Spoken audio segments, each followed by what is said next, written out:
Hey guys, Nick Reynolds with BlvdHome. If you saw our last video, we took a quick overview on the new Frigidaire Gallery pizza oven range. Today we're putting it to the test. We're gonna whip up some pizzas, we're gonna toss them in, see how hot the front of the oven gets. There's a lot going on this morning. All right, we're gonna get this thing going. We're gonna preheat. We're gonna get the pizza shield, the pizza stone put in, while Chef Craig gets the pizzas all put together. We'll get this going here. So per the instructions, it tells you to put the shield and the stone at rack level 7. So we got our rack in there at the 7th position. Then you go to the touch display here, go to the pizza setting. You're gonna preheat that. So we got 28 minutes for it to preheat. It's gonna get the pizza stone to 800 degrees. Internal cavity says it's gonna be about 750. We're gonna get these pizzas rolling. When we're done preheating, we'll get those in, and 2 minutes later, we should have some stone baked pizza.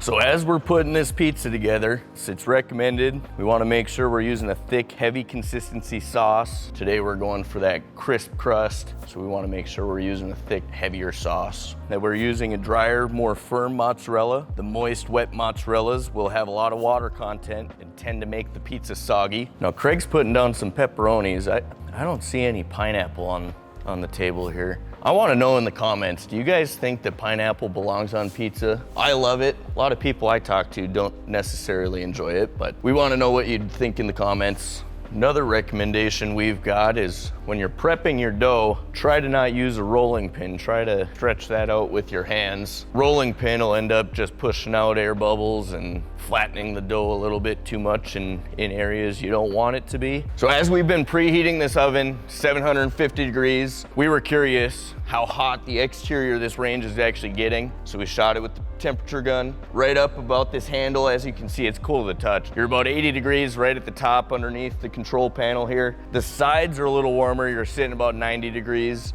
But as far as the glass goes, you're sitting right at about 74. Inside the drawer, I actually had an oven rack sitting in there that we're gonna let the pizzas cool on. I opened it up, grabbed it, it's cool to the touch. So really well insulated on the range, kind of what we were skeptical about, but Frigidaire did do a really good job insulating this range for those high temperatures that they're reaching. Once we get to temperature, gonna give us kind of walk through steps of exactly what's gonna happen here. So we'll get the pizza in. That first minute and a half, you're just gonna let the pizza stone cook the pizza from the bottom up. That pizza stone's just been absorbing all of that heat. We're preheating that stone to 800 degrees. And then the last 30 seconds of the cook on the pizza, that broiler element up top is gonna kick in, give that intense heat, crisp up those pepperonis, melt the cheese up on top. We'll see what the final results are here in about 3.5, 4 minutes. Insert pizza.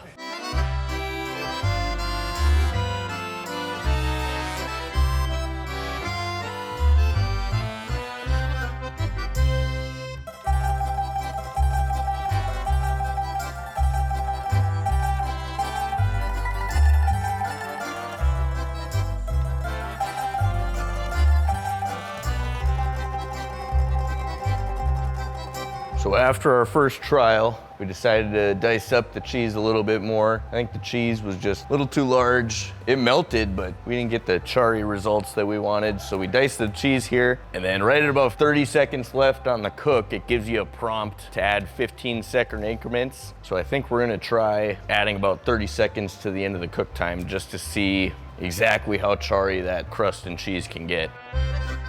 I overshot the time. It looks like adding 30 seconds is far too much.